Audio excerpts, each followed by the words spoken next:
The story places us at the moment when a girl mocks the one who will become our protagonist. She makes it clear how pathetic he is, even saying that if it were up to her, she wouldn't have even wanted to be his childhood friend. At that moment, it sounded as if something inside our protagonist had broken. But going back a bit before that happened, we're told that the girl's name is Rua, and she's far from normal by any standard. She is a popular idol, and her family owns a powerful organization with unmatched economic and political influence. Because of this, she's often seen as a fairy tale princess. On the other hand, we have our protagonist, Kazuma, who sees himself as a dull and gloomy boy, incapable of making friends, let alone having a girlfriend. However, in his childhood, he made one friend who completely changed his life, none other than Rua.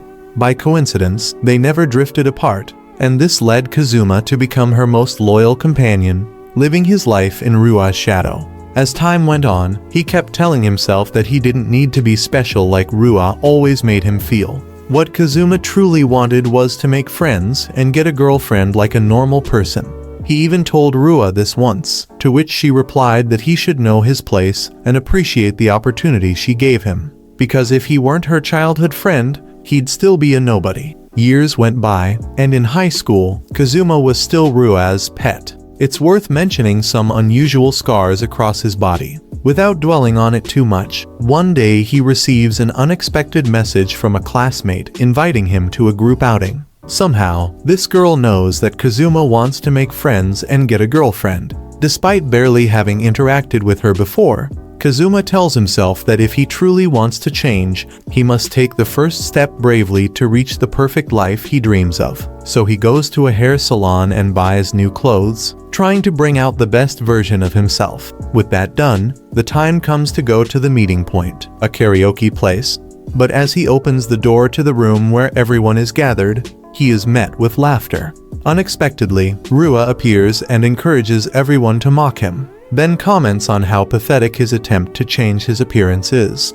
Seeing all this, Kazuma finally realizes that it was all planned by Rua just to humiliate him again. But when he doesn't react the way she expected, she approaches him and asks why he's just standing there, adding that if he's acting like that, it must be because he's about to cry. Kazuma then asks her if he's done something to deserve being treated that way. Rua doesn't hesitate to say it's because he's her pet, so he's supposed to make her laugh through his shame. As if that weren't enough, she confesses that if it were up to her, the very fact that he's her childhood friend is something that bothers her. Upon hearing those words, something inside Kazuma finally shatters. Returning to the crucial moment in the story, Kazuma tells her that if that's how she feels, then it's best they end the friendship they've had for so long. Those words make everyone laugh. After all, what's the point of taking that so seriously? But for Rua, it's like a bucket of cold water. She immediately tries to change his mind, insisting that he has no right to say such a thing, and that unlike her, he doesn't have the freedom to hate her. But Kazuma no longer cares. With a firm gesture, he leaves money to cover his share and walks away, leaving Rua in shock. Even though the others tell her not to worry about a guy like that, after all, it's not like he was anything special. At that moment, the girl who had invited the protagonist notices something strange. The table that was previously in good condition is now broken, and the most damaged area is the spot where the protagonist had left the money. However, some people begin to say it was already like that, as they don't believe that guy could be responsible. And without giving it more importance, they continue with their gathering. When they try to get Rue to liven up the mood, she, with an indifferent personality, becomes completely apathetic, focusing solely on the fact that she won't forgive Kazuma for doing that to her. As for Kazuma, the protagonist, he feels as if a weight has been lifted from his shoulders. Reflecting on some past incidents, he tells himself that starting today, he no longer needs to live in her shadow, revealing that he once served as a kind of guardian for Rua, but that's now in the past. He wants to be free and no longer dependent on her. Continuing, we move on to the evening of that same day, where we see Ryu's grandfather, who is the president of a certain organization and also the director of the academy where Ryu and the protagonist study. At that moment, Rua bursts into the room. much to her grandfather's delight due to the unexpected visit. But this is also when another person is introduced, Ryua's cousin, Sakura.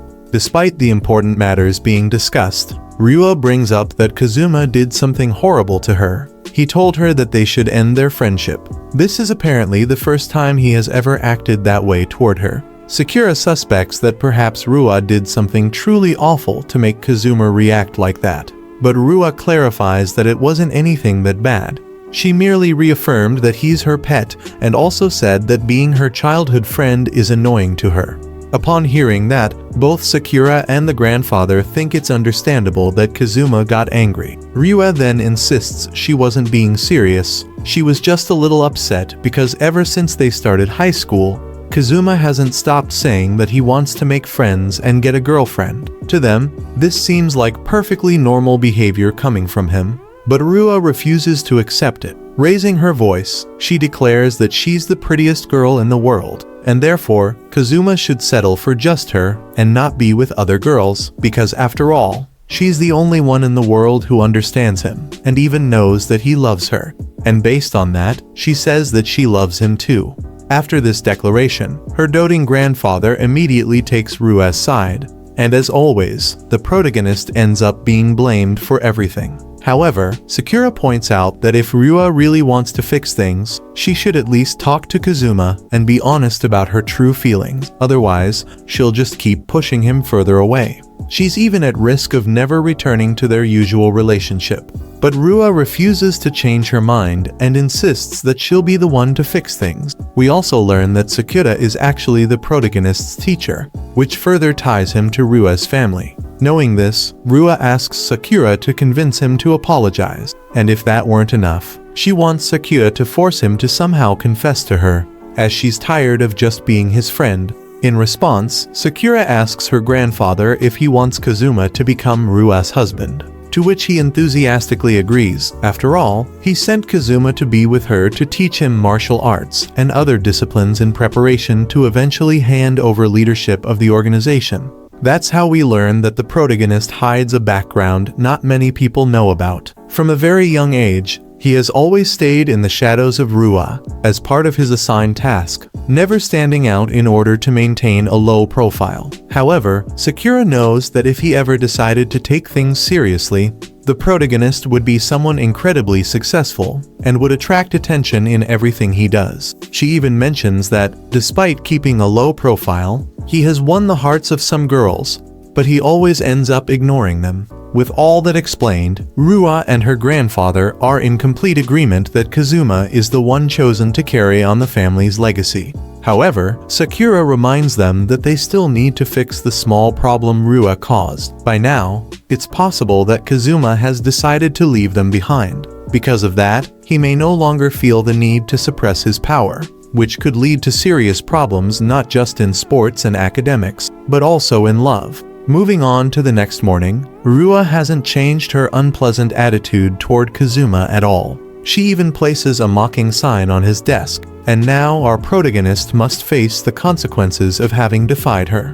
After all, within the academy, she holds power over everyone, especially since her grandfather is the director. This marks the first obstacle Kazuma must overcome if he hopes to live a normal life. Given the choice to take down the sign and continue with class, he chooses instead to write on it, agreeing with her and stating that from now on, he'll do everything on his own. When break time comes, Kazuma wants to avoid drawing attention to himself so Ryua doesn't find him. So, he chooses to go to the school's conveniently located underground storage room, deciding it will be his safe haven since neither students nor teachers go there.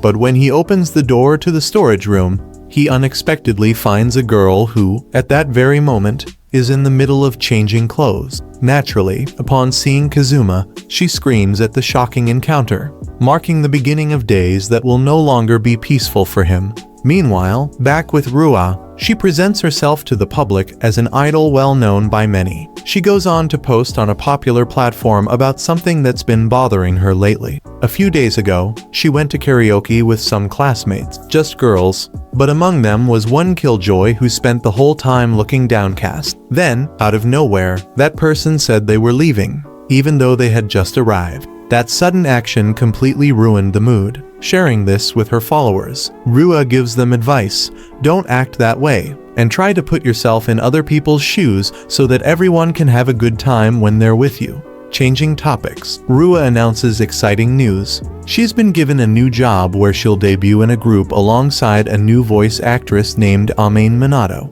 She adds that Amain is in the same talent agency and even attends the same school. After updating her fans, Rua finishes by saying the debut event will be in 2 weeks and signs off. We then see a wave of supportive comments, with many also agreeing that she had every right to be upset with that person. If it wasn't already clear, the person Rua was talking about in her story was Kazuma, the protagonist. She's clearly trying to justify that getting mad at him was the right thing to do. Now returning to the more important matter, we go back to the moment Kazuma entered the underground storage room, where he believed no one would be. But to his surprise, he encountered a girl who, at that moment, was changing clothes.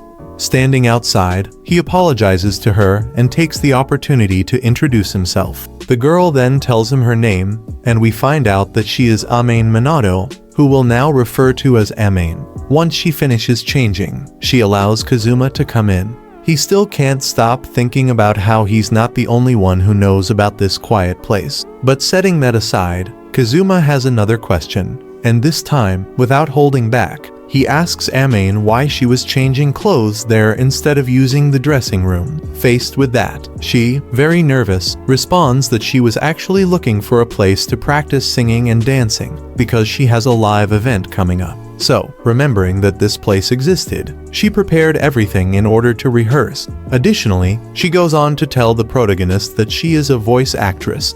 Upon hearing that, Kazuma explains that at that academy, there are several people who are artists, including his childhood friend, and they are all considered outstanding students. Knowing this, he feels a bit puzzled, as she could have used another place to practice instead of this improvised spot. After all, at that school, those students have more privileges to use dedicated spaces where they can perform. However, Amain, somewhat insecurely, begins to tell him that when she arrived at school that morning, her desk had been moved to the hallway, where a note was placed that said there was no place for her. From this, we see that Amain is not treated well in that place. That's why, when the protagonist found her, she had a sad expression, on the verge of tears. He then asks her why she's being bullied if she's an outstanding student, but Amain clarifies that it has nothing to do with that. She explains that even though she calls herself a seiyuu, she's not famous, neither for her face nor her voice. However, Kazuma disagrees with that statement, complimenting her by saying he finds her voice quite lovely, comparing it to the sound of a little bell, a pleasant and easily recognizable voice. Realizing the sincerity in his words, Amain blushes deeply, but, true to her insecure nature, insists he's exaggerating, saying she can't compare with professional voices. She even mentions that compared to the popular Rua, she is nothing, and at the mention of Rua, Amain visibly becomes more downcast. She then says that recently, she was paired with Rua. She believes that's when the mistreatment began, as she constantly receives messages on social media saying she's not good enough to perform alongside Rua, and that she'll ruin Rua's image. This doesn't surprise Kazuma, as Rua's fans behave just like she does.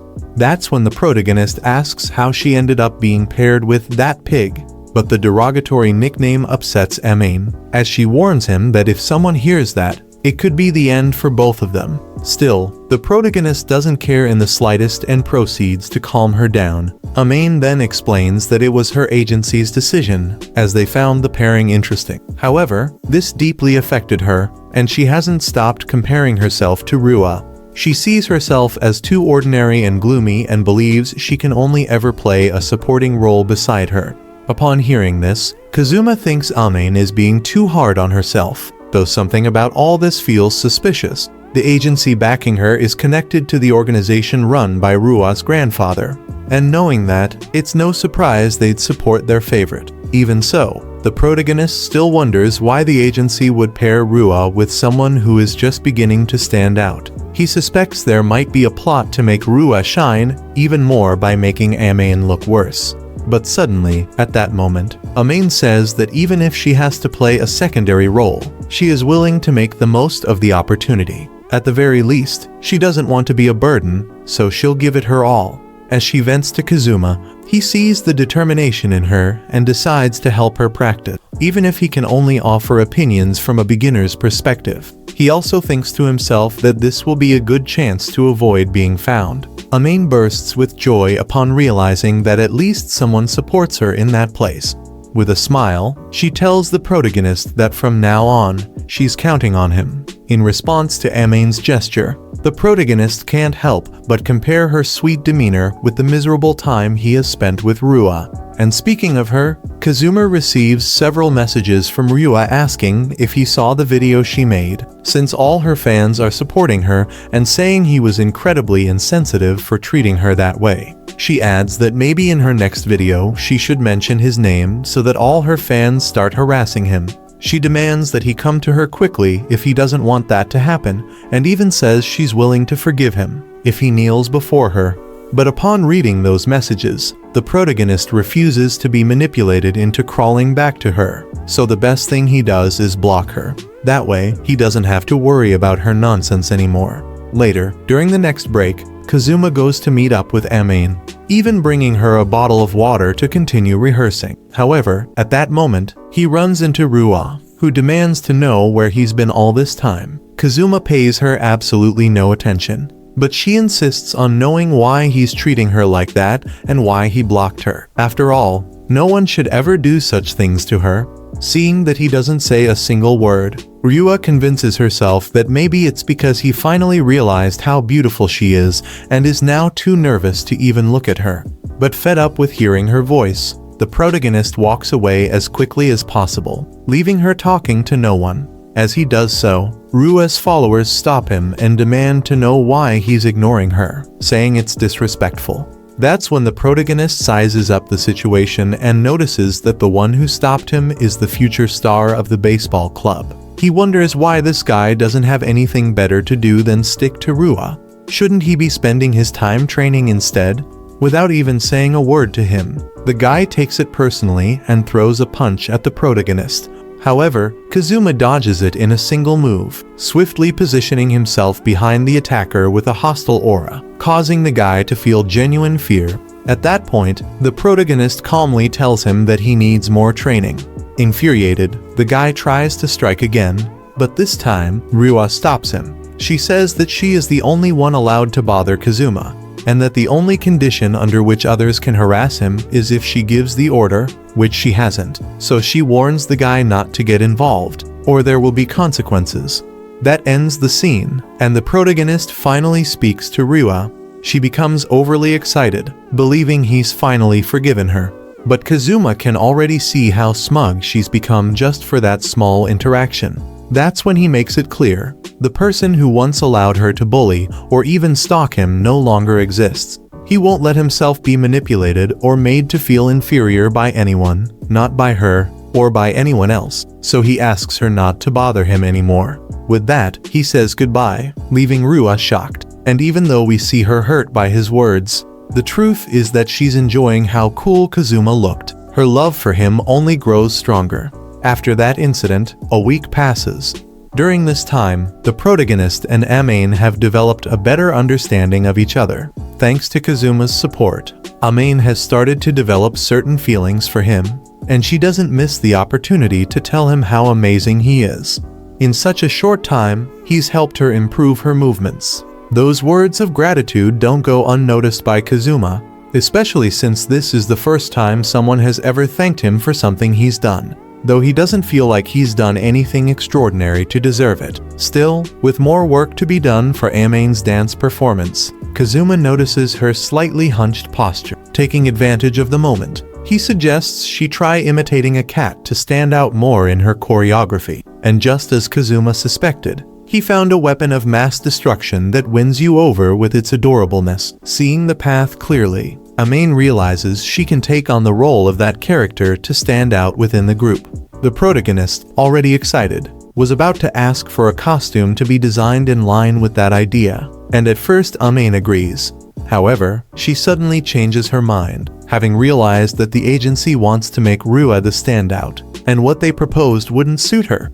On top of that, it would steal the spotlight, while Amain is only meant to play a supporting role. Upon hearing this, the protagonist doesn't share her opinion, but he has no choice but to go along with Amain. Seeing him dejected, she tells him that singing and dancing were never her main profession anyway, and what she really wants is for him to watch her act, because she's an actress. She adds that her dream is to portray an anime character, and in order to achieve that dream, she'll do all the work ahead of her to build more connections and take one step closer to becoming a professional. So, he shouldn't feel down just because she won't stand out at that event. Hearing such an aspiration, the protagonist sees how optimistic Amain is and how much she loves her craft, which makes Kazuma feel envious of her.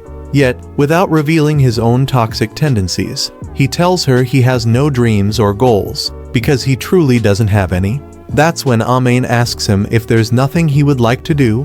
Somewhat discouraged and unsure, the protagonist finds the confidence to confess that what he would really like is to be a normal person, someone he can be proud of. Expecting her to laugh like Rua did, Amain instead offers him her full support, certain that he can achieve that and anything he sets his mind to. This makes Kazuma smile and thank her, and this in turn leads Amain to bring up a topic she's been avoiding. She's heard rumors that Rua and the protagonist had a fight recently, and she's worried it might be because of her. Kazuma clears up the misunderstanding, explaining that it's not about that, and goes on to say that he and Rua are no longer childhood friends. He'd rather not know anything about her anymore. Hearing this, Amain feels both relieved and a bit anxious, but now that her concern is resolved, she starts addressing the protagonist by his first name, Kazuma, since until then she had only called him by his last name. She then wants to ask him something very important, beginning with,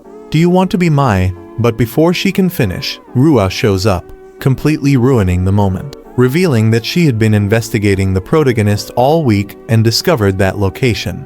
Acting like a jealous girlfriend, she demands to know what that homewrecker cat is doing with her beloved Kazuma. Rua then stands in front of Kazuma and says she came to see him because he never came to her. But now that she finally understands the reason behind his behavior, she immediately unleashes a barrage of insults at Amain. She's realized that her beloved Kazuma disappears after class just to meet with this girl, and that's why she can't understand why he would cheat on her with someone so gloomy and lacking even a speck of beauty. Seeing them so close together, her envy quickly boils over, and in a fit of rage, she screams that she shouldn't have to go through this. Kazuma belongs to her and no one else. She demands to know why he's not on her side, but our protagonist chooses not to explain, deciding it's better not to play along. On the other hand, Amain is worried about what might happen, knowing the connections Rua has. So, in an attempt to defuse the situation, she begins to blame herself, since after all, she was the one who asked Kazuma to accompany her during her practice session. But as soon as she says it, Rua lunges at her with a movement as fast as it is unexpected, because Amain made the mistake of calling the protagonist by his first name. That's why, with a face full of jealousy and fury, Rua demands to know what she just said.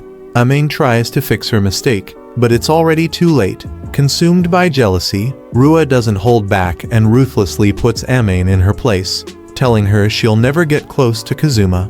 Annoyed by the bangs covering Amain's face, she forcefully brushes them aside, wanting Kazuma to clearly see how unattractive she is. But to her surprise, beneath those bangs and her shy demeanor, Amain was hiding a kind of sweetness that could make anyone fall for her. At that moment, Rua felt fear creeping in, and not just any fear. It was the panic of imagining that Kazuma might have fallen for Amain. That's why she was already about to take it out on her, if it weren't for the protagonist, already fed up with her tantrum, stopping her and asking if she wasn't supposed to form a group with Amain. Rua replies that she is, but only to use her as background to make herself stand out more. Hearing that, Kazuma tells her that Amain is working really hard to fulfill her role, so he asks Rua not to get in the way and to leave. But once again, Rua objects and demands to know why he keeps taking that girl's side. Wouldn't it be better if he stood with his childhood friend? However, the protagonist makes it clear he'll only support those who are making an effort. He also makes it perfectly clear that he and Rua are no longer anything. reminding her of what happened last time at the karaoke. This leaves Rua speechless for a moment, but after recovering, she asks if he's still mad, trying to play it off as just a game and attempting to make peace. But Kazuma isn't going to fall for Rua's empty words. Confronting her, he asks if she even realizes how many people she's hurt with that game of hers. Stepping closer, he tells her to stop thinking the world revolves around her. It's time she learned her place. With those words hanging in the air, Rua is visibly shaken. Taking advantage of that, Kazuma asks Amain to leave with him. But before they can walk away, Rua snaps back, warning him that he made a mistake by not choosing her. Still unwilling to give up, she declares that she won't lose to some second-rate voice actress like Amain. Once outside the school, Amain can't stop apologizing, but Kazuma calms her down and says that what just happened actually gave him an idea. Wanting Rua to finally leave them alone, he believes that if they play on her inflated pride, they can teach her a lesson she'll never forget. We then see them at a restaurant, where Kazuma hands Amain a pair of cat ears he just bought. He immediately asks if she has a channel where she uploads videos, because he thought she could wear them while dancing that adorable choreography she did the other day. Amain doesn't quite understand this sudden proposal, especially since she has very few subscribers, but the protagonist tells her not to worry, he'll help her, because this is all part of his plan. He then asks her to lift her bangs when they record, and without warning, he tells her that she's very cute, saying it's a shame she hides her face. Hearing those words, Amain blushes deeply, confessing that she's afraid of people looking at her, which is why she covers her face, even though she knows it's a bad habit. All she can do is apologize, as she's still not confident enough to overcome it. In response, the protagonist brings up the agency, wondering if they've ever said anything about her appearance, but Amain replies that they actually told her she looks better that way. The group they're forming is only meant to generate buzz and boost Rua's fame. After they record a single, the group will be disbanded. That's when Kazuma remarks on how dirty the entertainment industry can be. But Amain tries to soften that view, explaining that the agency basically belongs to Rua's grandfather, so it was to be expected that all the attention would go to her. And upon mentioning that, Amain begins to hesitate about going against someone like Rua, which the protagonist realizes stems from her deep lack of confidence, something she attributes to her environment. In this world, many fear losing their place and make sure to crush anyone who stands out. That's why it's clear that both at school and in showbiz, Amain was surrounded by people who didn't want her to shine. While thinking about that, Amain asks why he hates Rua so much if they've been childhood friends. It's also clear that she cares deeply for him, but the protagonist doesn't want to talk about it and brushes it off by saying she's only causing him trouble. Changing the subject, the protagonist notices that Amain has stopped calling him by his name, even though they had agreed on it. So he tells her that instead of using his last name, she should just call him Kazuma. Hearing that, she gets really happy and, without thinking much about what she's about to say, asks if she can call him Amain from now on. Without wasting any time, the protagonist agrees, leaving her completely stunned. But once she recovers, she's ready to give it her all in the video they're going to film as part of the plan. Now moving to the YouTube platform, we see Amain introducing herself to the audience, saying she'll be performing an original dance called the Amain Dance. And even though she doesn't have many subscribers, she kindly asks viewers to watch the video until the end. With a confident move, she begins the choreography she's practiced so diligently, casting a direct spell on the heart. Accompanied by her voice, her adorableness becomes purifying. At the end of her performance, with a face glowing with excitement, she announces that the song will be part of her group's long-awaited debut. She joyfully invites everyone to come see her this Sunday during such a special moment. And as any proper YouTuber would, she asks viewers to subscribe to her channel. And while they're at it, why not subscribe to this one too? Watching the video, Kazuma can only think about how cute Amain looked. But looking at the comments, even though there are few, he notices mixed reactions, since some of them come from Rua's fans, and that's the only reason that, despite not wanting to, he has to start his investigation. So he plays Rua's latest video, believing it's behind some of the hateful comments, and ends up witnessing Rua revealing her true self on camera. With unrestrained fury, she begins insulting the protagonist using names similar to his, trying not to make it obvious that she likes him. It becomes harder for her to keep up the lie. Her jealousy is so apparent, she even asks her audience why he didn't choose her. After venting, she quickly returns to her usual, perfect girl act, telling her viewers that what they just saw was nothing more than a rehearsal of her incredible acting skills, so there's no need to be surprised. She even says that she should become an actress, given how talented she is, and bids farewell to her audience that way. Once the video ends, Kazuma is frozen in front of the screen, wondering what the hell he just watched. But on the other hand, hearing how she insulted him without even trying to hide it, he doesn't take it as a random tantrum, but as a clear declaration of war. With that in mind, he decides he won't show any mercy when it's time to crush her. But he knows that to do so, he'll first have to deal with Rua's popularity. She gets thousands of views, and meanwhile, Amain's video barely scrapes 50 views. Despite its low reception, he knows that the video he filmed of Amain has enough potential to go viral because of how heartwarming it is, and if people just saw it, it would surely spread. So all he has to do is help her.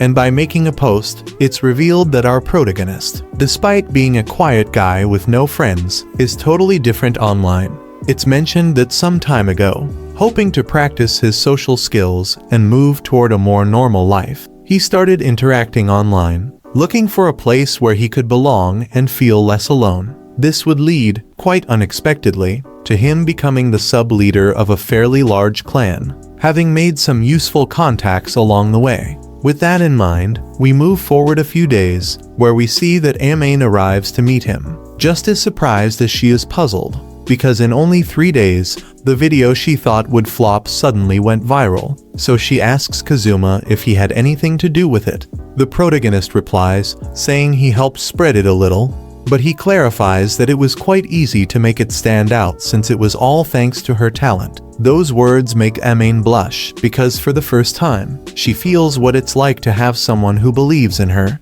But that's not all. The positive comments she's been receiving have given her enough motivation to try to stand out in the group's upcoming performance, especially since even some people at school said they were planning to attend the event to see her. Speaking of which, we see that Rua has taken charge of promoting the performance all around the school, meaning many people there will come to watch them. With just a few days left, the time has come to set the next phase of the plan in motion.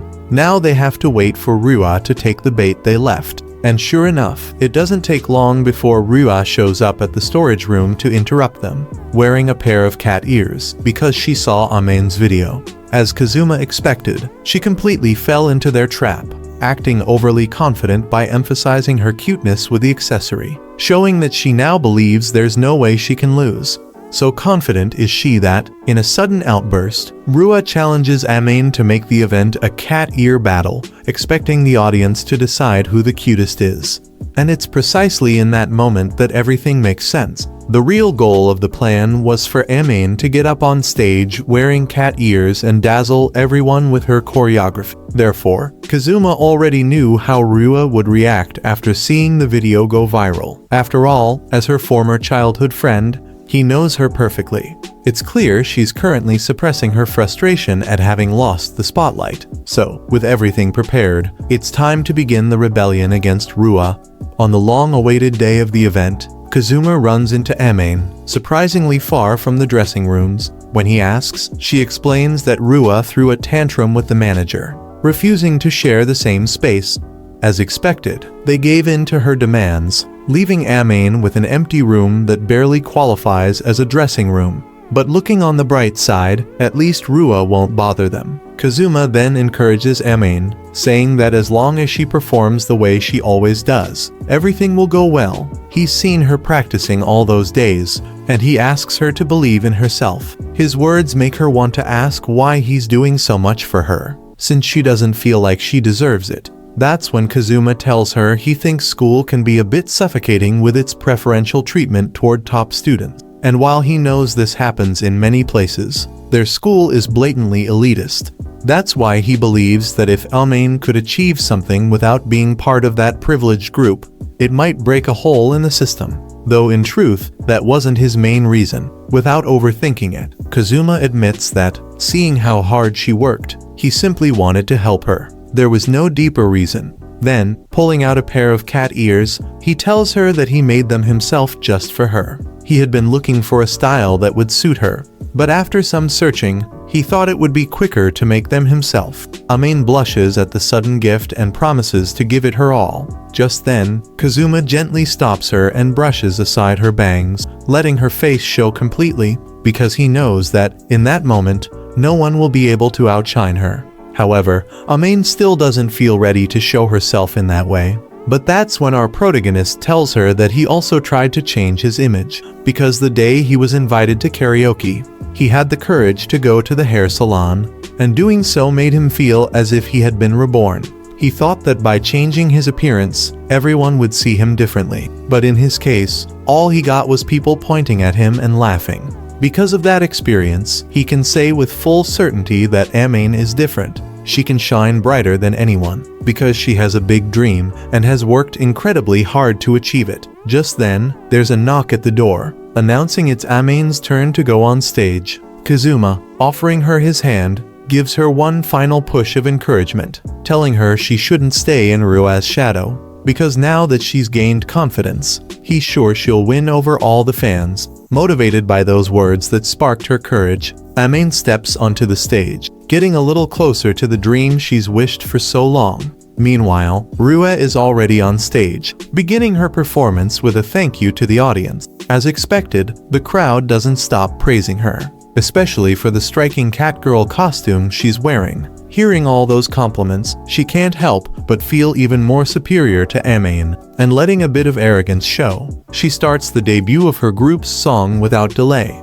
Although before she forgets, she introduces Ame to the audience, sure that she'll go unnoticed, just like she does at school. However, the moment Ame reveals the change she made by lifting her bangs and begins greeting everyone with a sweet and energetic voice, the crowd's reactions come quickly. Her cuteness immediately makes her stand out more than Rua, and realizing this hits the arrogant girl hard. She can't help but wonder why they're paying attention to that girl, who is supposed to be just a background extra. Still, Rua has a few tricks up her sleeve, because Rua knows that when it comes to singing and dancing, she's the best, thanks to all her experience. So without further delay, and wanting the whole audience to focus on her, she launches into the song and gives it everything she's got. But even so, as the track continues, more and more comments about Ame begin to arise. People start asking who she is and where she came from, because, honestly, the audience thinks she stands out more than Rua, both in voice and in dancing.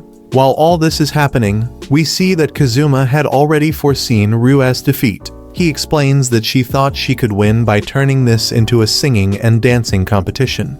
But while Rua spent her time playing around, Ame was practicing day and night, even after classes, improving her dancing, which used to be her weak point, to such a degree that she had reached perfection. And her voice, already beautiful, was now able to shine freely, thanks to the confidence that our protagonist had given her. Thinking it over carefully, Kazuma realizes that the outcome of this battle was already decided the moment Rua began to envy Ame. By trying to imitate her and ride the wave of virality with the cat ears, Rua had walked straight into the trap they had set, choosing to confront Ame in the very field where she was strongest. And now, there's nothing she can do to change that. It was all as inevitable as the time she humiliated Kazuma during that karaoke outing. But amid those thoughts, Kazuma suddenly notices a new problem approaching. Among the audience, there are several men with tense expressions as they watch what's happening to Rua. Seeing them head toward the backstage area, where only authorized personnel are allowed, Kazuma doesn't hesitate for even a second and rushes over. A few minutes later, one of those men is shown trying to contact the others, but no one answers. Left with no other option, he mutters to himself that before the song ends, he needs to get that girl off the stage. However, without any prior warning, our protagonist was already waiting for him, immediately asking who he planned to take off the stage. But just then, the man paid more attention to his surroundings and realized that the boy had already taken care of all his companions. He then asked who the hell he was to have pulled off such a feat. But our protagonist didn't answer. He only wanted to know if the man was part of the Takweki family, which is Rua's family. And seeing that the man didn't respond, Kazuma revealed what he knew, saying he was aware that Amane had not actually played the role of support. Apparently, she had been ordered to sabotage the performance and make it fail in front of everyone. Surprised that Kazuma knew such confidential information, the man asked how he had found out. But having confirmed that his assumption was correct, Kazuma no longer needed to say anything. With a swift movement, he got behind the man and knocked him out instantly with a single blow. With disdain, he remarked that the Takweki family's subordinates were still second-rate, or worse, that the quality of their servants had deteriorated considerably compared to the time when he had been around. Having resolved that minor inconvenience, Kazuma still had time to witness the end of Amane's performance. It comforted him to know that nothing had ruined her big moment, and even if something had happened, he wouldn't have allowed it. As he looked around, he realized that even if something were to occur, the audience had already been captivated by Amane's voice, and now nothing could stop her. However, despite witnessing all that influence, our protagonist still had something important to do. Taking a deep breath, he raised his voice with all his strength to shout to Amane to give it her all. Hearing Kazuma's voice from within the crowd, she smiled and moved on to the final part of her song. Nua, realizing what Kazuma had just said, froze in panic. She made a wrong move and ended up falling in front of the entire audience. Thus, the great Princess Rua suffered a blow to her image with that incident. Nevertheless, the event turned out to be a great success.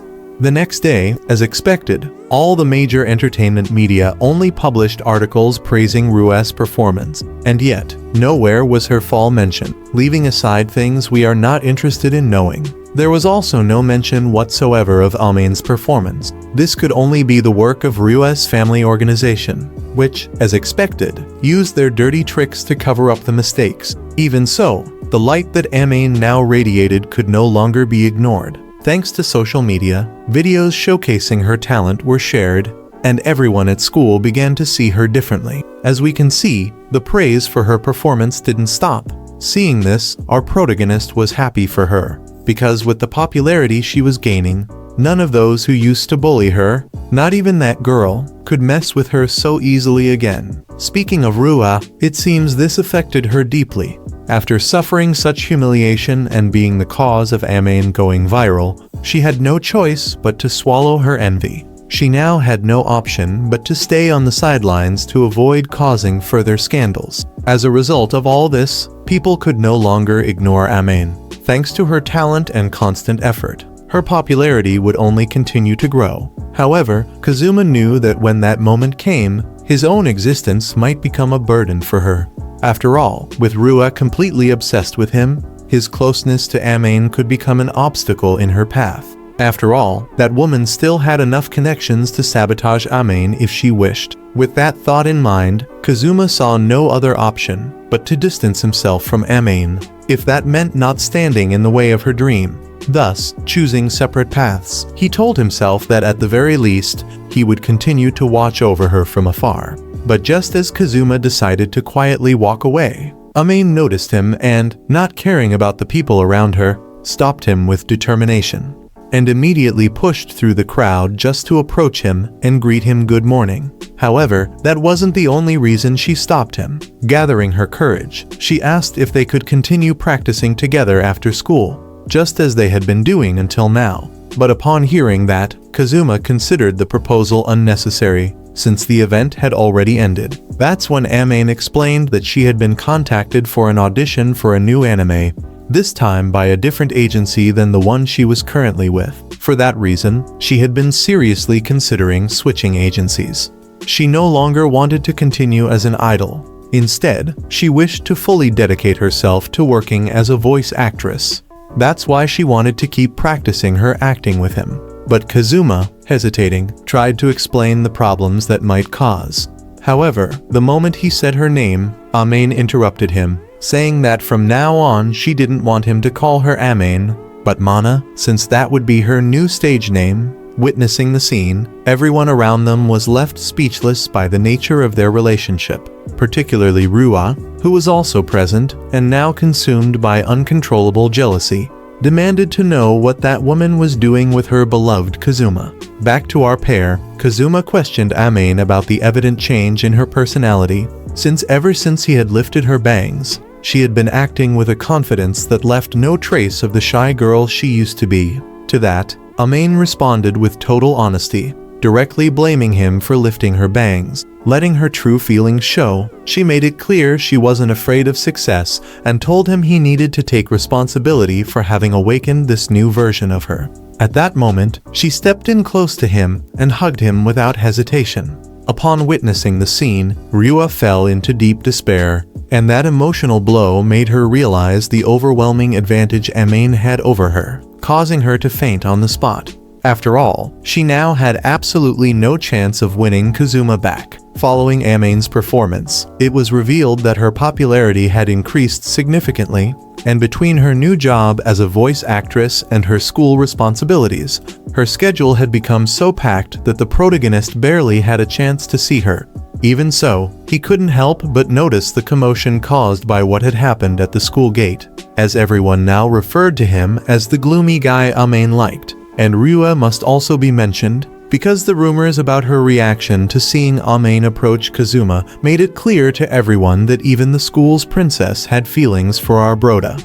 Nevertheless, putting those rumors aside, Kazuma's days had been surprisingly peaceful. However, on that particular day, the arrival of the popular boys was especially annoying, completely ruining the calm atmosphere. Among them stood out the guy who was a fan of Ryua, who, with obvious excitement, approached a girl to ask her out. To Kazuma's surprise, that girl was none other than Hiragi, the same one Ryua had used to lure him into the karaoke trap. It was revealed that Hiragi was considered the second most beautiful girl in the class, and was also a scholarship student who excelled in the school's dance program. Upon learning this and realizing he no longer had a chance with Ryua, the fan decided to pursue Hiragi as his second choice. However, after making his intentions so clear, Hiragi wasted no time in mocking him. Seeing how desperate he was to get a girlfriend, she didn't hesitate to make him look like a pathetic opportunist, prompting laughter from the other boys around them.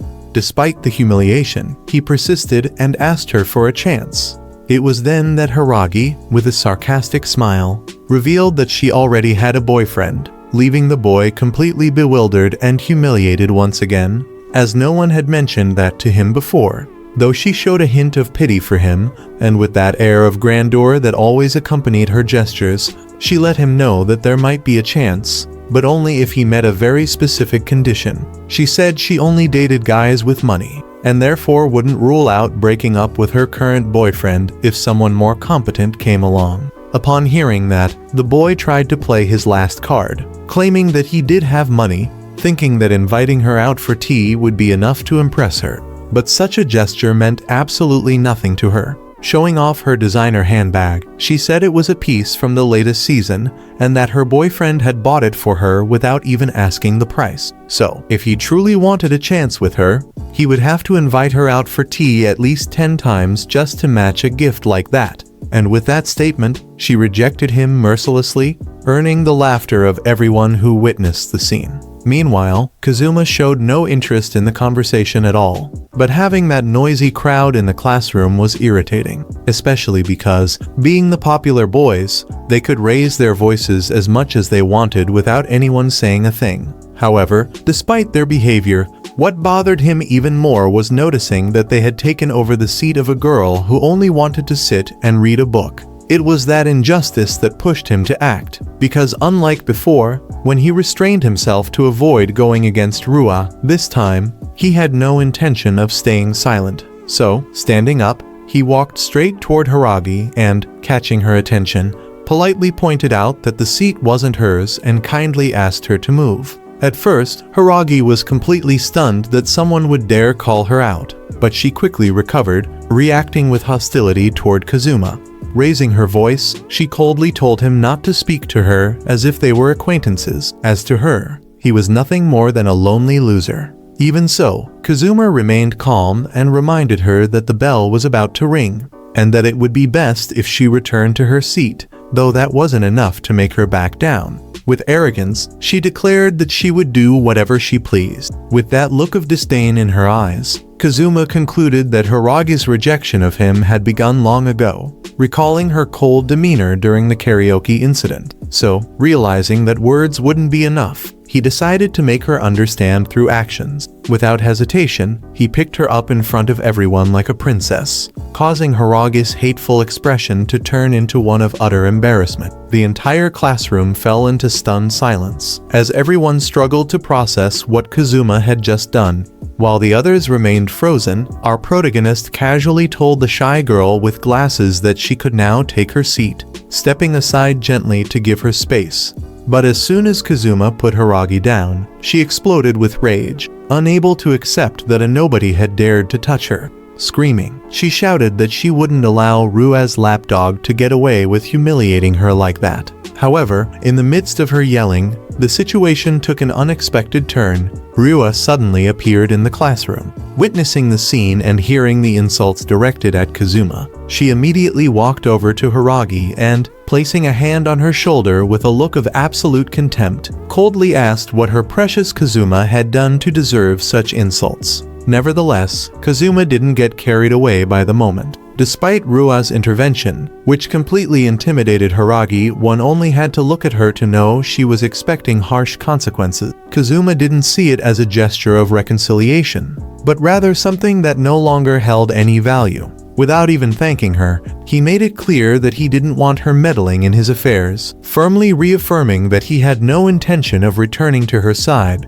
as whatever they once had no longer existed. Now, they were simply two complete strangers, which was evident given how many days had passed since they last spoke. And although one might say that Rua had finally come to her senses, upon hearing such a harsh response from Kazuma, she couldn't help but break down. Unable to hold back her emotions, she demanded to know why he was still being so cruel to her, pouring out how much she still loved him and confessing that she had lost control when she saw him with Amane. But Kazuma was no longer willing to be manipulated by empty words. With the same coldness that had marked his distancing, he replied that he didn't belong to her, making it clear that he had no intention of staying by the side of a spoiled little pig who only knew how to sit and do nothing. And with that said, he returned to his seat, where, lost in thought, he realized that if he wanted to keep the freedom he now enjoyed, he had to completely cut ties with Rua's family. That's why the idea of becoming independent by getting a job occurred to him. After all, he still depended to some extent on Rua's family. So, while browsing job offers, one in particular caught his attention. A themed cafe with butlers and maids. Curiously, the ad piqued his interest, since he had some prior experience as a butler, which immediately reminded him of the days he spent at Rua's house, where he had been taught how to clean, serve, and behave with proper etiquette. After all, those skills might be useful in this new attempt to stand on his own. So, without wasting time, even though the place was a bit far, he decided to apply that very day. He was received by the cafe manager, who quickly gave him the green light after a brief conversation, telling him he could start working that very weekend. The immediate acceptance caught Kazuma by surprise, which didn't go unnoticed by the manager. She smiled and told him that just by looking at him, she knew he'd do an excellent job. She even said she was excited that someone like him had applied, explaining that the place wasn't very big and that currently it was just her in charge of the kitchen and one other girl who would now be his superior. She clarified that he could ask that girl anything he needed, assuring him that she was a kind person, so during the shift he could feel free to consult her about anything. And so, the long-awaited weekend finally arrived, marking Kazuma's first day at work. Upon entering the cafe and announcing he was there to start his shift, he was greeted by a maid who, at that very moment, dropped the cleaning supplies she was holding. The reason for such a reaction became immediately obvious. The girl who would be his superior was none other than Hiragi, who froze in place the moment she realized Kazuma had seen her in uniform. Unable to say a word, the silence between them grew awkward as her face flushed with embarrassment, knowing there was no way to hide anymore. Meanwhile, the scene shifted to Rua, still processing Kazuma's cold words, but far from seeing them as a definitive farewell. Her mind twisted them. Instead of accepting that he wanted to distance himself from someone who had never made an effort, she interpreted his words as a test, to see if her love was strong enough. Looking at several pictures of him, she convinced herself it wasn't a rejection, but a challenge. Guided by increasingly warped logic, she began her descent into obsessive love, convinced that all she needed was to prove how much she had changed to make Kazuma fall in love with her, no matter the cost or how many boundaries she had to cross. Back at the cafe, it turned out that the girl named Hiragi was, in fact, the senpai at the job Kazuma had applied to. Upon seeing him, she confronted him immediately, furious that he had found out where she worked, especially after making sure no one else knew. Upon learning he was the new hire, she flatly refused to accept it. However, Kazuma, observing her attitude, remained silent and calmly scanned the place. Hiragi, interpreting his silence, assumed he must be thinking about how pathetic she looked in that outfit, and told him that if he wanted to laugh, he should go ahead. Her reaction made it clear how much effort she had put into maintaining her image at school. But Kazuma wasn't judging her at all. Instead, he asked why she thought he would laugh at her, clarifying that he wouldn't because she was working hard at her job.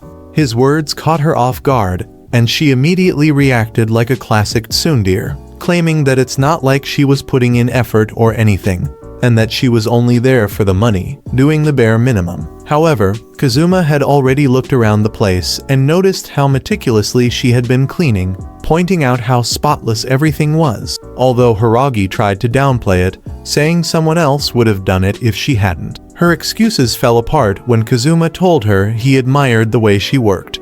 That shut her up immediately, and despite her attitude, she ended up accepting him and sent him off to change into his uniform, saying she would teach him all the tasks he'd be responsible for. And so we saw how Hiragi really worked. With an energetic and kind attitude, she attended to every customer and showed just how much effort she put into providing excellent service.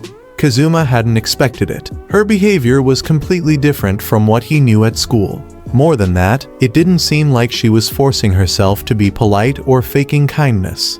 On the contrary, it seemed like she genuinely enjoyed being there more than being at school, her face full of life. That's why our protagonist told himself he had to do his best not to get in her way. Time passed, and after the busiest hour, the calm of the afternoon gave them a moment to breathe. In a more relaxed tone, Hiragi asked if it was his first time working in a place like that, surprised at how quickly he had adapted. This made Kazuma happy, as it confirmed he hadn't been a burden to her.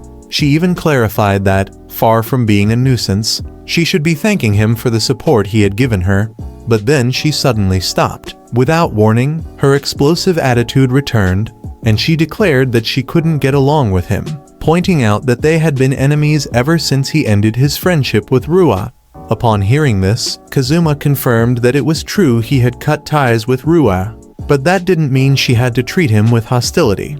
In response, Hiragi brought up the karaoke incident, emphasizing that she had been one of the people involved in mocking him, so he probably held a grudge. But our protagonist made it clear that he absolutely did not. After all, he knew that that pig Rua had dragged Hiragi into helping set up that trap. So, knowing she had just been following orders, it was to be expected that no one would have dared go against her. Putting that aside, Kazuma continued by saying that, at this moment, he didn't dislike her. On the contrary, he admired her.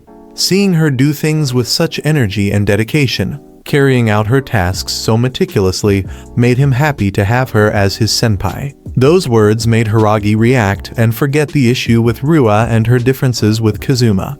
Dropping the aggressive attitude she had shown toward him up to that point, she now decided to give it her all to be a good and reliable senpai in that job. At that moment, changing the subject, she had a question. She wanted to know why Kazuma had served the last customer instead of letting her do it. He explained that the man had been staring at her intently and, based on his gestures, Kazuma could tell he was hiding a camera in his bag, so he stepped in to prevent a worse situation. However, the man's intentions were obvious, and Kazuma ended up asking why she hadn't kicked him out as well, since she surely noticed, questioning what had happened to all that confidence she usually showed at school. That's when we saw that Hiragi was completely immersed in her role as an employee, and wanting to avoid causing a scene that might hurt the cafe's reputation, she had chosen to ignore it. Seeing how important that place was to her, Kazuma didn't hesitate to tell her that the next time that customer came back, she should let him know so he could switch places with her. With those words, it was clear that our protagonist had earned her trust. But before they could continue talking, a new customer entered the cafe, and it was none other than Amain, who had come because she'd heard Kazuma was starting work that day. However, upon seeing the girl next to Kazuma, Amain couldn't help but wonder where she had seen her before. Let's not forget that Hiragi is one of the most prominent members of the dance club. Kazuma, seeing her completely freeze up, understood that she was excessively worried about people from school discovering her part-time job, since she wanted to maintain her image, so, supporting her in keeping her identity hidden, he told her she could go take her break while he attended to Amain. That's how, a few moments later, Amain received the ice cream she had ordered and took the opportunity to chat with Kazuma. During their conversation, she told him things were going well in her career as a voice actress, having already landed several important roles. However, she soon revealed a concern. Now that Kazuma had started working, she asked if Rua had gone to see him. Kazuma hadn't even considered telling her about his job, but given the circumstances, Amain ended up revealing that, apparently, Rua had taken a 2-week break, and for someone so popular, it was unusual to be absent for that long, which made Amain suspect that Rue was up to something strange, so she warned Kazuma to be careful. With that said, it was time for her to continue with her activities, but before leaving, she unexpectedly gave Kazuma a hug, which filled him with energy. Now he was fully recharged, ready to take on his next task. I mean, just look at her. She's pure cuteness. Even our protagonist knew it, because she had become someone truly radiant. Ever since freeing herself from Ryu's agency, she seemed to have taken back control of her own future. Taking Amain's warning seriously, Kazuma told himself that if Ryu ever tried something again that could threaten the normal life he had fought so hard to build, then he'd have no choice but to personally take care of that pig. And while all that was happening, Hiragi couldn't believe what she had just witnessed. After seeing the hug Amain gave Kazuma, she now wondered what kind of relationship those two really had. After all, Amain had recently become the center of attention at school due to her growing popularity.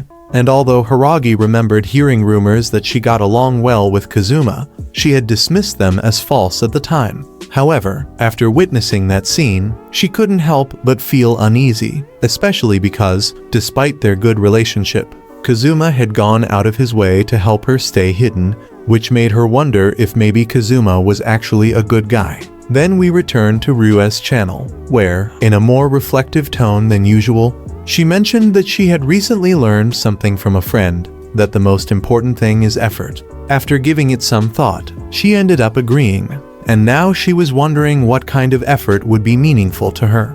That's when she realized how she could apply it. If she truly wanted to protect the people she considered essential in her life, she could do so by letting her own strength speak for itself. With that resolve in mind, she told her grandfather, who immediately promised to support her in anything she needed. From there, she slightly changed the subject to tell her followers that, since her grandfather had always supported her, she had decided to take a 2-week break to spend time with him. And with that, she ended her video, leaving us intrigued about what her next plan might be. A week had passed since Kazuma started his part-time job, and now we saw him changing into his butler uniform. By this point, it was easy to see why Ryu hadn't given up on trying to win him over. Just then, Hiragi suddenly entered the changing room, and surprised and nervous, she ended up catching a glimpse of what Kazuma had been hiding, letting out a scream and scolding him for changing there.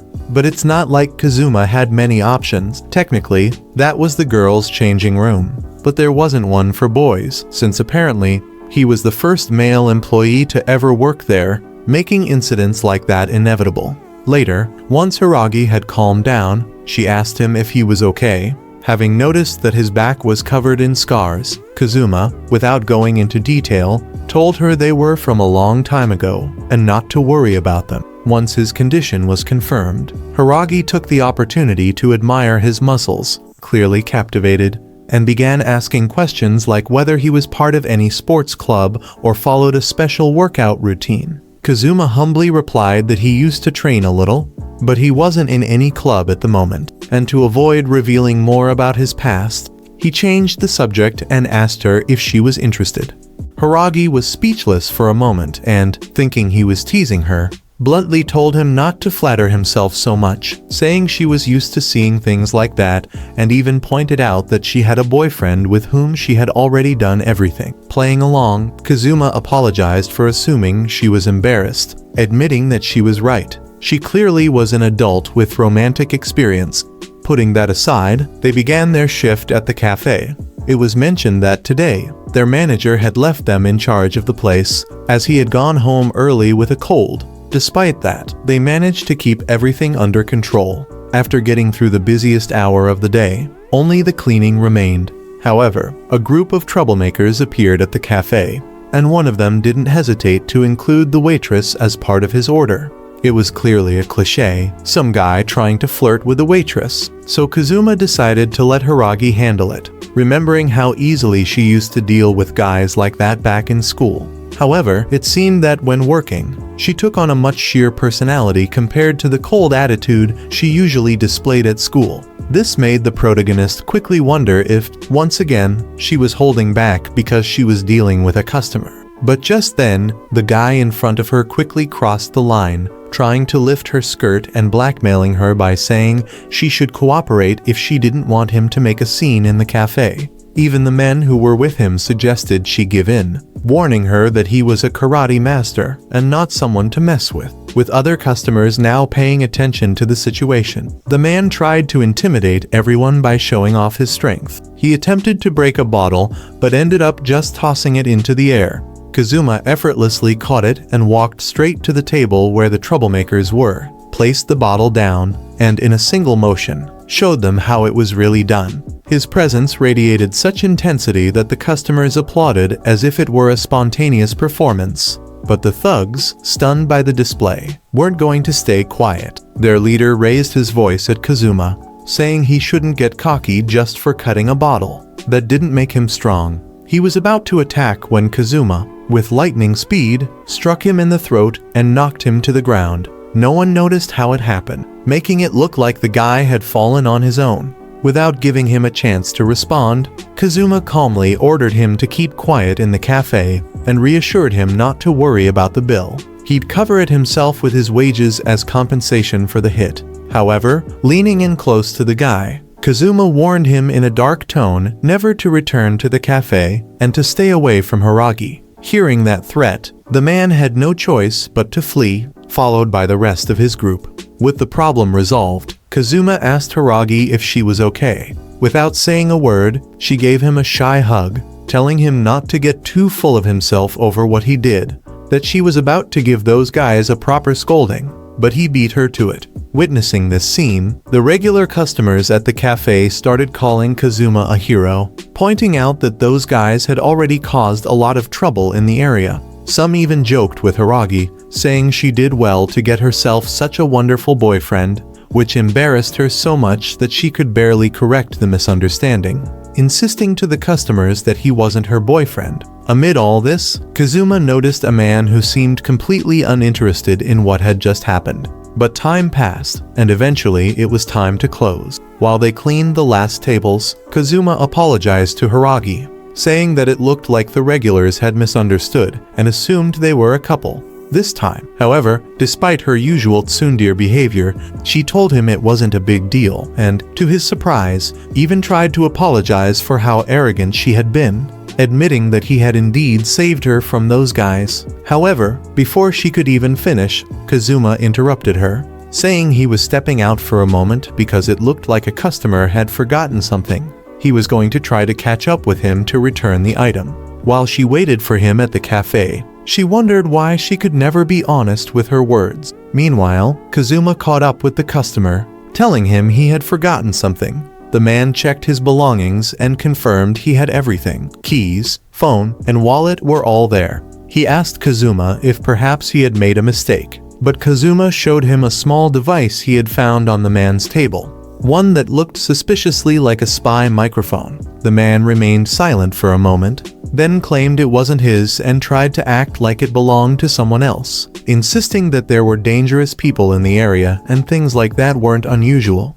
But Kazuma clarified that, compared to the 3 thugs from earlier, this man felt far more unsettling. He said that while everyone else had looked toward the table where the men were seated, this guy was the only one who kept his head down, and although the man tried to justify it by saying he was just scared, Kazuma responded that he had seemed far too calm, so much so that he had timed the placement of the microphone perfectly. That was enough for Kazuma to stop playing along, as our protagonist wasn't about to fall into his traps. Still hoping to get away with it, the man attempted a surprise attack on Kazuma, but the move was useless.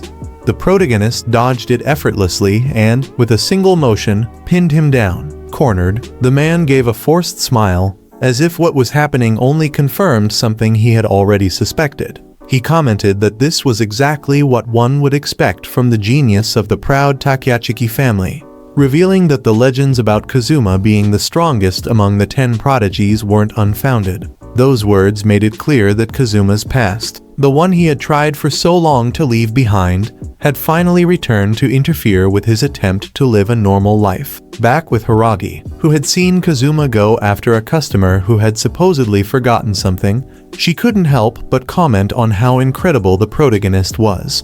Even though he had only been there for a week, he did a flawless job. She emphasized that, although he didn't stand out at school, he had some impressive skills that made dealing with those thugs seem effortless. But more than anything, she added that, despite how badly she had treated him, Kazuma had always been kind to her.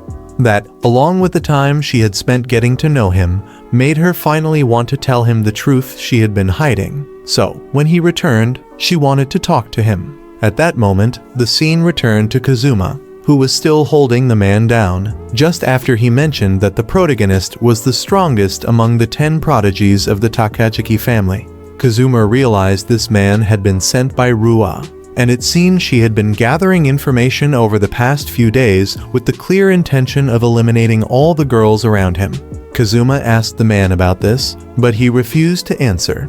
With nothing more to get out of him, Kazuma had no choice but to let him go, but not without first destroying the microphone and giving him a stern warning to never come near him again. However, the man refused to let it end there. Having failed his mission, he couldn't return empty-handed, knowing the consequences that awaited him.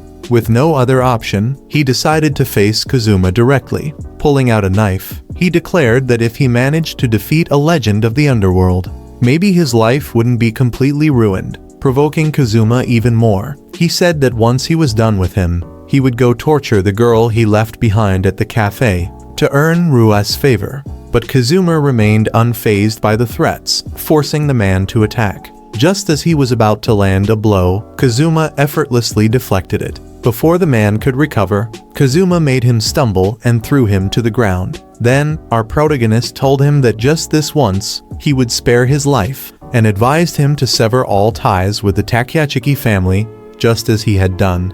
With those words, Kazuma knocked him unconscious and walked away. A few moments later, after the cafe had closed, we see Kazuma cleaning. During this, he discovered more hidden microphones that confirmed his suspicions about Rua's absence. He realized she hadn't shown up because she had already been watching him indirectly. Because of that, Kazuma quietly disposed of each device before Hiragi could notice them. It was then that she returned, saying she had finished cleaning the kitchen. Seeing that he had also finished with the tables, she suggested they talk for a while, taking advantage of their manager's permission to use some things from the cafe. So, after preparing some tea, Hiragi began the conversation by asking why he had decided to work there. Kazuma replied that he wanted to try living like a normal student, take the chance to earn some money, and, most of all, stop living under the shadow of that pig Rua, who had been looking after him his whole life. Hearing him mock her so casually made Hiragi laugh, surprised that Kazuma was the only person she knew who could speak that way about someone everyone else feared, given the weight the Takayachiki name carried. However, Kazuma turned the question around and asked her why she worked there, since it wasn't exactly a secret at school that she was admired for always having brand name items, clearly suggesting money wasn't an issue. But upon hearing that, Hiragi went quiet for a few seconds before responding, with a sincerity that seemed difficult for her. She confessed that all those items were fake. She revealed that everything she wore was an imitation, admitting that her financial situation was far from what it seemed. Ever since her father left, they could barely make ends meet. That was the real reason she started working at the cafe, letting out everything she had kept inside. She broke down, saying that the Hiragi everyone at school knew was nothing more than a facade. Because she felt inferior to the other girls, she had created an image of herself based on money, brands, even a fake boyfriend. But in the end, all those stories were just lies to get attention. With all that said, Kazuma asked why she was telling him all this, but Hiragi didn't know for sure. She simply wanted him to listen, because continuing to lie to him just hurt more. She also wanted to apologize for what happened at karaoke and for the things she had said back then. In that moment, she had claimed that Kazuma was basically Ryua's servant, but now she bitterly admitted that the title suited her better. To stay in the group, she had become just another follower, pleasing Ryua and obeying her every order. She even mentioned that the day she went to karaoke with the new image she wanted to present, she acted coldly toward him because she saw herself in him, remembering how she, too, had tried to get along with others behind the same kind of facade she was just starting to build. So, she said it was okay if he wanted to hate her. Even though she had treated him coldly and knew she could have ended up just like him, she admitted to being a liar, someone insecure and vain. That was her true self, one she deeply hated. However, despite all that, Kazuma told her that he still admired her, not because of her status, or her supposed boyfriend, or her brand name items. He admired her because of how hardworking and dedicated she was at her job, something he could see when she wasn't wearing any masks. To him, she was a wonderful maid and also an incredible senpai. Those words left her completely red-faced, and she told him he shouldn't compliment her so lightly. After all, his girlfriend might get the wrong idea. That comment caught Kazuma off guard, which led Hiragi to ask if he wasn't dating Amane, since it was obvious how much Amane liked him.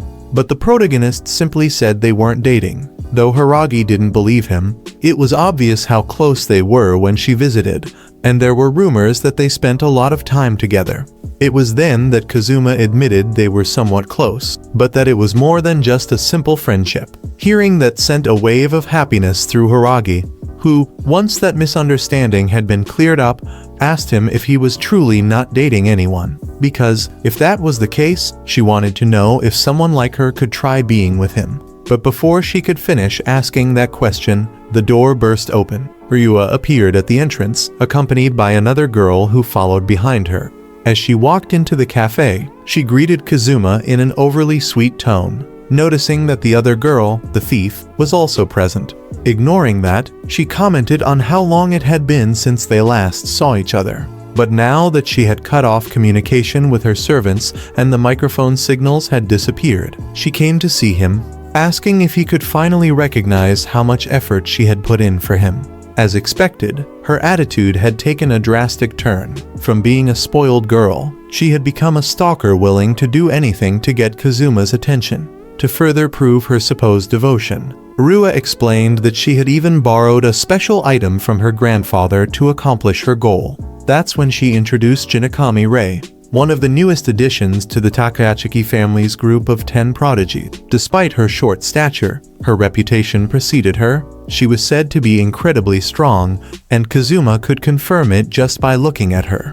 At that moment, Ryua added that she had brought Rei in case things got complicated, as her intention was to get rid of a certain piece of useless trash that had recently become an obstacle. She then moved forward without hesitation and went straight to Hiragi, glaring at her with disdain as she asked why she was messing with her beloved. Hiragi was completely confused. She had no idea how Ryua even knew she worked there. But the surprise didn't end there. With an arrogant smile, Ryua revealed that of course she knew. Every one of her classmates had been thoroughly investigated. She knew perfectly well that Hiragi had been lying for a while, although at this point she no longer cared.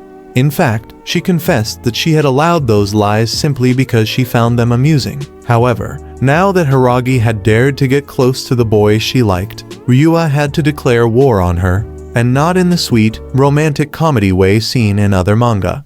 but in a way where she planned to win no matter what, threatening to revoke her scholarship, or rather, to expel her outright. Rua made it clear that Haragi was in no position to try seducing Kazuma. She also reminded her that she had been one of those involved in the karaoke incident meant to bother him, making it all the more ridiculous to see her now trying to get close to him. At that moment, Kazuma stepped in, saying that he didn't hold a grudge against Haragi and that he had known from the beginning it had all been Rua's idea.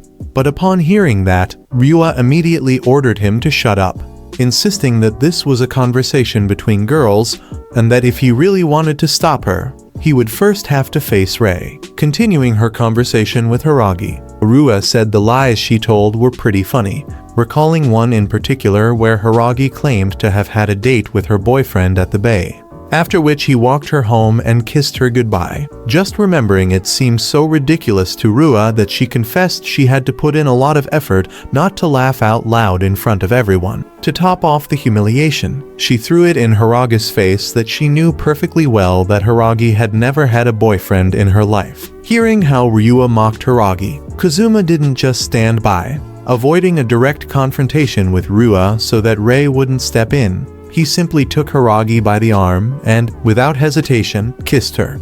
If Rua was going to mock her lies, then he would make them come true himself. And with that kiss, Rua's defeat was becoming more and more inevitable. At this rate, our stalker is on her way to becoming a full-fledged yandere. To begin with, picking up exactly where we left off, after Kasuma delivers that kiss without the slightest hesitation, he pulls back just a little. Almost immediately, in a calm yet subtly provocative tone, he points out that Aya's supposed lack of experience doesn't seem very convincing anymore. Because of that single comment, the mood shifts in an instant, and the air grows heavy and suffocating. In response, Rua's jealousy completely takes over. Without stopping to think, she coldly orders Rei to eliminate that girl.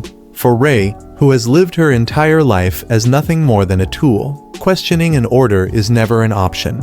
As a result, she gathers her strength and launches herself straight toward them. However, Kasuma reacts immediately. In one swift motion, he pushes Aya out of harm's way and, anticipating Rei's path, counters with a powerful kick. Even so, Rei blocks the attack effortlessly, taking no damage at all. Moments later, she lands calmly in front of him, as if that brief clash meant absolutely nothing.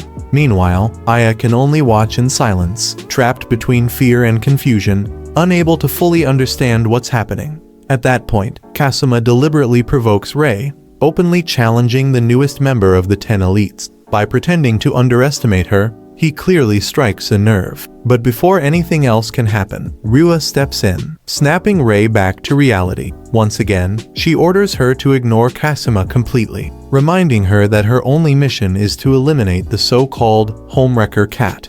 With that goal firmly in mind, Rei prepares one of her specialized weapons. Shortly after, she gathers momentum once more and leaps high into the air, ready to finish Aya in a single decisive strike. Yet, before she can land the blow, Kasuma effortlessly grabs her by the foot midair.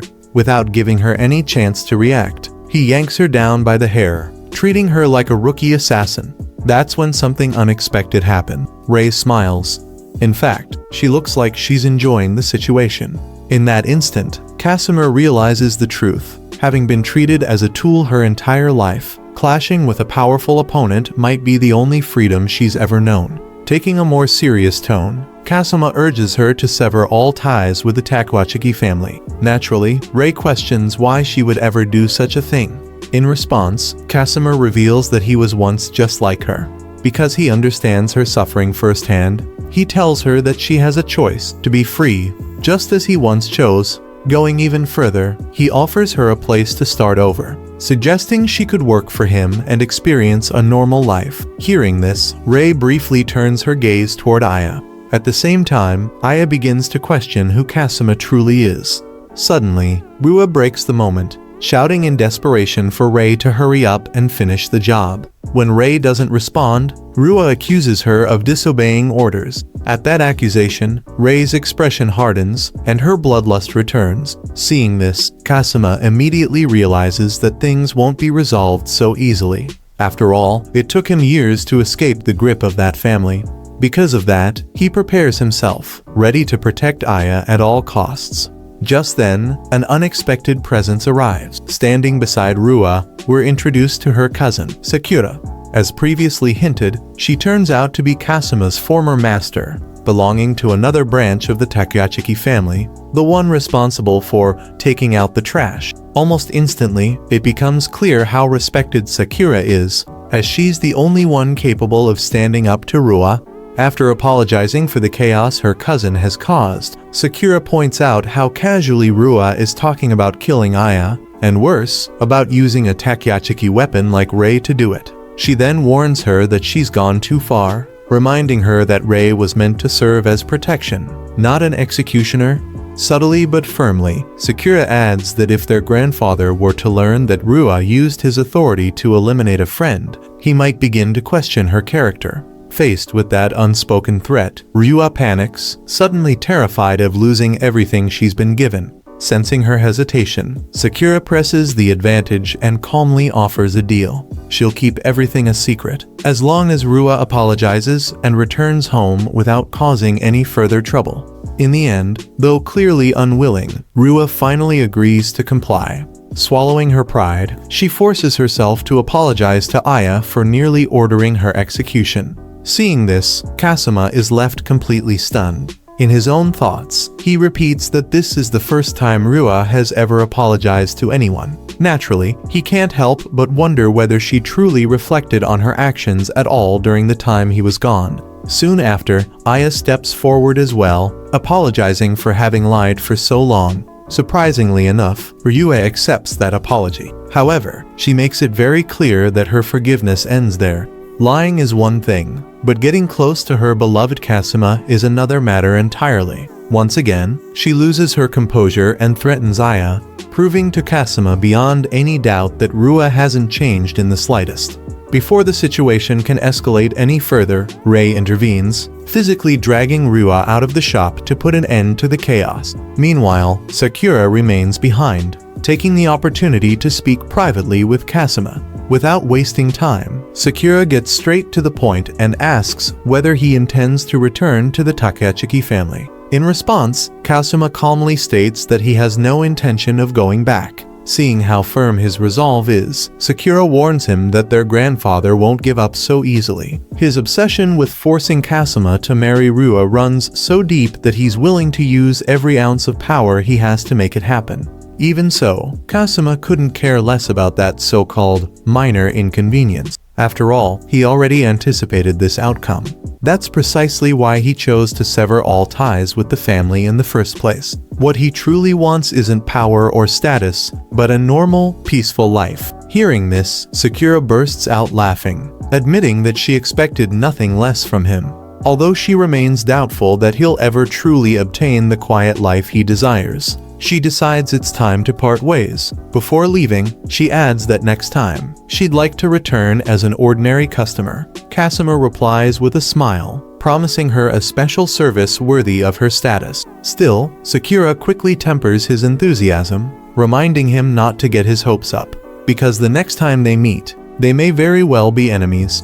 With that, it becomes clear that Sakura is the only member of the Takayachiki family Kasuma genuinely respects. She bids farewell to her former apprentice, perhaps realizing that they may never stand on the same side again. Back inside, Aya is still frozen in shock. Noticing this, Kasuma gently asks if she's alright. That question alone snaps her back to reality. She admits she didn't understand anything that just happened, comparing the experience to being inside a video game where she nearly got deleted. Because of that, Kasuma apologizes for dragging her into such a dangerous mess. However, Aya takes responsibility as well, acknowledging that she provoked Rua, and even believing this whole ordeal was karma for lying for so long. But then, as soon as she remembers that lie, something else hits her. Kasuma kissed her.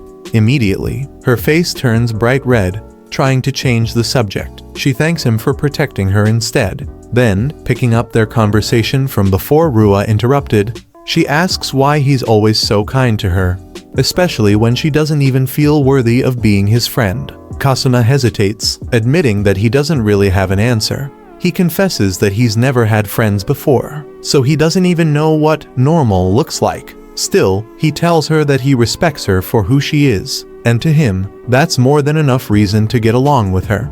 Even so, Aya isn't fully satisfied with that. After everything she's put him through, she wants to do something to make up for it. Kasuma agrees, and without missing the opportunity, he already knows exactly what to ask. Somewhat shyly, he asks if she'd go clothes shopping with him. He admits he still hasn't recovered from what happened at karaoke and believes his makeover failed because he has no idea what counts as normal.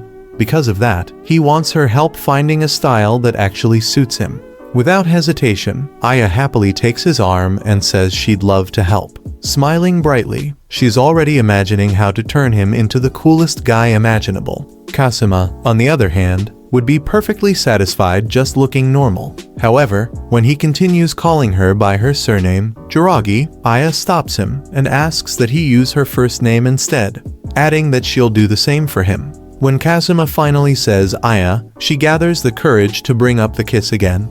At first, Kasuma assumes she's about to scold him for not asking beforehand. Instead, Aya tells him she isn't upset at all.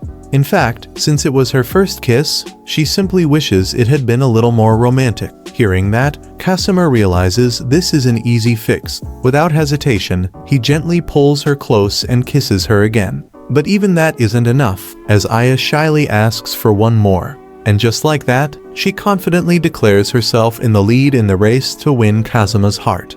Some time later, school life had returned to its usual rhythm. It was on an ordinary day when Aya's classmates, curious and somewhat shocked, approached her with an urgent question. Was it true that she was transferring to another class? Aya calmly confirmed it, pointing out that a lot had happened recently. Ryua, who was nearby, didn't miss the chance to step in.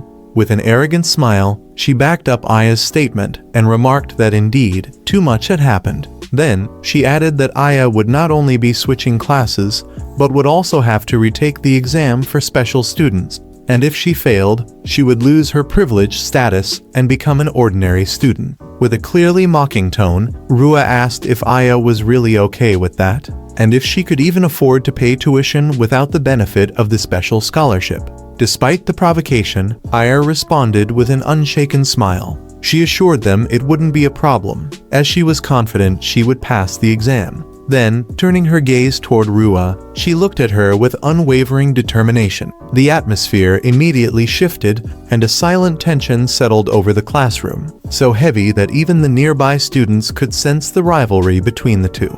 But in that moment, the classroom door creaked open. It was none other than Honda. Without hesitation, Aya walked directly toward her. Honda, surprised by the sudden approach, asked with slight concern if something had happened. With a serious and sincere expression, Aya explained that this would be her last day in that classroom, and before leaving, there was something she needed to say. Suddenly, she bowed respectfully and began apologizing for having taken Honda's seat without permission, for her behavior, and for having made her feel uncomfortable all that time. Honda, clearly surprised, hurried to reassure her, saying there was no need to apologize. But Aya continued, thanking her for her understanding and opening up even more. She confessed that her past arrogance stemmed from her status as a special student, a label she had allowed to define her actions. However, she had reached an important conclusion. There were incredible people without titles, and others with them who completely lacked character.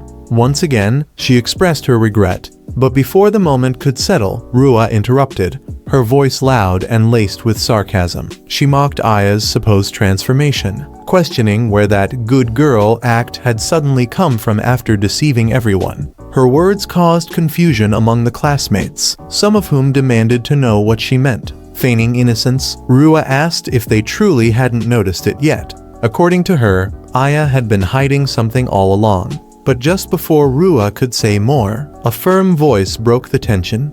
It was our protagonist, Kasuma. His voice rose, silencing the room as he reminded Rua of Sakura's warning, that she wasn't allowed to lay a finger on Aya. Rua, upon seeing him, became overly excited, but quickly defended herself, claiming that she hadn't touched anyone and was only talking. She insisted she was simply telling the truth. But Aya gently intervened, her voice filled with gratitude, and thanked Kasuma for standing up for her, but said she wanted to handle the situation her own way.